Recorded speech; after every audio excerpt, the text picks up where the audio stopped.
পৌলমী, পৌলমী। হ্যাঁ মদন দা। কচু পোড়া, তুই এটা কি করলি বল দেখিনি? কেন, কি হয়েছে? আরে এতক্ষণ হয়তো 10-12টা লাশ পড়ে গেছে। লাশ পড়ে এ গেছে? না চরণামৃত। আরে দেখতারি, আমার নিচের পোষণ কাঁপছে, ওপর পোষণ ঘুরছে, তুমি আমার চরণামৃত খাতে এসছো। একটু মুখে নাও, ঠাকুরের কৃপায় তোমার কাপা ঘোরা সব ঠিক হয়ে যাবে। দাও, তুমি তো না খেলে ছাড়বে না, দাও। জয় কৃষ্ণ জয় কৃষ্ণ জয় কৃষ্ণ। ওম ক্লিং কৃষ্ণায় নমঃ। এবার বলো কি হয়েছে?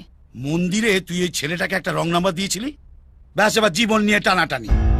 ফোন নাম্বার দেওয়ার জন্য জীবন নিয়ে টানাটানি হবে কেন? আরে তুই জানিস ওটা কার নাম্বার? সনাতন পাঁজার। কে সে? কুচবিহারের ত্রাস মাফিয়া।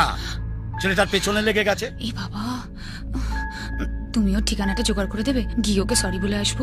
কোনো দরকার নেই, যা আবার হয়ে গেছে, এখন আর বেশি ঝামেলা বাড়িয়ে লাভ নেই। কিন্তু একবার জানতে তো হবে ও ঠিক আছে কিনা। ওটা তো আর ওই দরকার নেই, জানার কোনো শেষ নেই, মার খাবারও কোনো বয়স নেই। মার যদি খেতে না চাস চুপচাপ ঘরে বসে থাক, কচু পোড়া।